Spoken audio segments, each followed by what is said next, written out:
નો નાશ કરનારા, દશરથના આંગણામાં બાળકીડા કરનારા ભગવાન રામને હું પ્રણામ કરું છું. આમ કહી અને ભગવાન શંકર હવે કથાનો પ્રારંભ કરે છે. પહેલા તો પાર્વતીને ખૂબ ધન્યવાદ આપ્યા. ધન્ય પાર્વતી, ધન્ય હો તમને, તમે મને રામ કથા પૂછી. મોટે ભાગે લગ્ન કરી અને જો પત્ની આવે તો પછી શું કરે? પોતાના પતિ પાસે ઘણી બધી માગણીઓ કરે અને માગણીમાં ને માગણીમાં પતિની હાલત બગાડી નાખે. પણ ધન્ય છે માં જગદંબા પાર્વતીને કે જેણે સરસ મજાની રામ કથાનો પ્રશ્ન પૂછ્યો બાપ. અને જ્યાં ભગવાન મહાદેવને સમાધિ લાગી અને મહાદેવ માં જગદંબાની સામે આજ પ્રશ્નનો જવાબ આપે છે.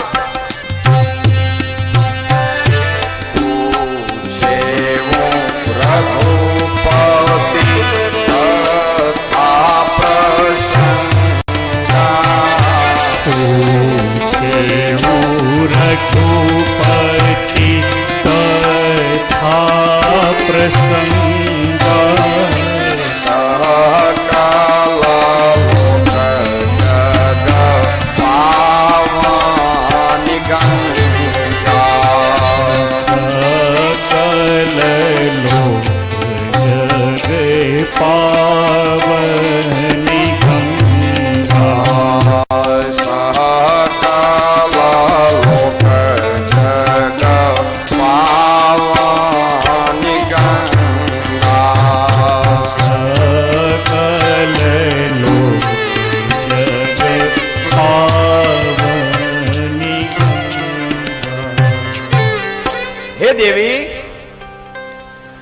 પરમ ઉપકારી છો.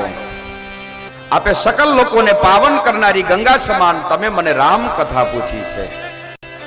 અને ગંગા, માણસ જ્યારે એમાં સ્નાન કરે ત્યારે એના બધા પાપો બળી જાય. પણ ભગવાનની જે જ્ઞાન ગંગામાં સ્નાન કરે ને એના જન્મો જન્મના પાપ ધોવાઈ જાય બાપ. અને શું ગંગા મૈયા, સગર રાજાના 10,000 પુત્રો બળી ગયા. એનો ઉદ્ધાર કરવા માટે એ સગર રાજાના પુત્રો ભગવાન કપિલને બે હાથ જોડી અને પ્રાર્થના કરે છે. હે કપિલ ભગવાન, મારા વંશના 10,000 પુત્રોને તમે બાળી તો નાખ્યા, પણ એનો ઉદ્ધાર કઈ રીતે થાય? ત્યારે કપિલ ભગવાને કહ્યું કે આ ધરતી ઉપર જો સ્વર્ગમાંથી ગંગા જો નીચે ઉતરે તો તમારા પુત્રોનો ઉદ્ધાર થાય. સગરના પુત્રનો ઉદ્ધાર કરવા માટે સગરના દીકરા અંશુમાને 1000 વર્ષ સુધી તપસ્યા કરી પણ ગંગામાં પ્રગટ ન થયા. એના પછી અંશુમાનનો દીકરા દિલીપ આવ્યા અને દિલીપ રાજાએ 1000 વર્ષ સુધી તપસ્યા કરી પણ ગંગા ન આવ્યા. 2 પેઢી વીતી ગઈ અને અંશુમાનના દીકરા દિલીપ અને દિલીપના દીકરા ભગીરથ રાજા. આજે ભગીરથનો પ્રાગટ્ય થયો ને ભગીરથે માં ગંગાની તપસ્યાનો આરંભ કર્યો અને ગંગા ગંગા ગંગા કરતા કરતા કરતા 1000 વર્ષ થયા ને ગંગામાં પ્રગટ થયા. માંગ ભગીરથ, શું આપું? એ સમયે ભગીરથે કહ્યું કે માં, 3 પેઢી અમારી વીતી ગઈ પણ તમે પ્રગટ ન થયા. માં, મારા વંશમાં 10,000 પુત્રો કપિલ ઋષિના શ્રાપથી બળી ગયા છે. એનો માં ઉદ્ધાર કરવા માટે તમે આ ધરતી ઉપર પધારો. એ સગર રાજાના 10,000 પુત્રોનો ઉદ્ધાર કરવા માટે ભગીરથ માં ગંગાને આ ધરતી ઉપર આમંત્રણ આપે છે. અને એ વખતે માં ગંગાએ કહ્યું કે હે ભગીરથ, હું આવું તો ખરી પણ મારો એટલો બધો ધોધ છે કે આ ધરતી રસાતાળમાં ડૂબી જશે. મને કોઈ જીલવા વાળો તો શોધ. ભગીરથને થયું કે આ ગંગાનો ધોધ કોણ બાપ જીલી શકે? નજર દોડાવી તો એક મહાદેવ ઉપર નજર સ્થિર થઈ કે આ કામ ભગવાન શંકર સિવાય કોઈ કરી ન શકે.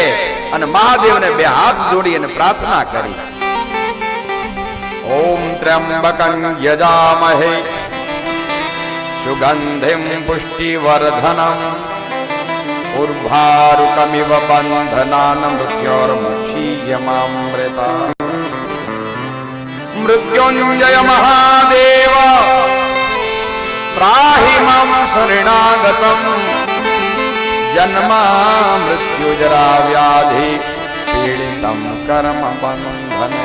હે મહાદેવ, હે શંકર, હે મહાદેવ પ્રગટ થાઓ. અને મહાદેવ પ્રગટ થયા. માંગ ભગીરથ શું આપું? પ્રભુ, ત્રણ પેઢી અમારી નીકળી ગઈ પણ ગંગા પ્રગટ ન થઈ, અને હવે મારી વારી આવી ત્યારે ગંગા પ્રગટ થઈ, પણ એક કામ પડ્યું છે પ્રભુ. મહાદેવ કહ્યું કે બોલ ભગીરથ, શું કામ? બોલે ગંગાએ એમ કહ્યું છે કે મારો ધોધ એટલો બધો ભયંકર છે કે હું આ ધરતીને રસાતાળમાં ડુબાવી દઈશ. મને જીલવા વાળો કોઈ શોધ્યો, મને જીલવા વાળો તપા તૈયાર કર.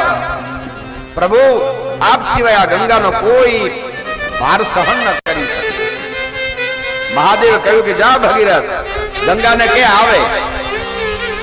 અને ગંગાને બે હાથ જોડી કહ્યું કે માં, હવે આવો.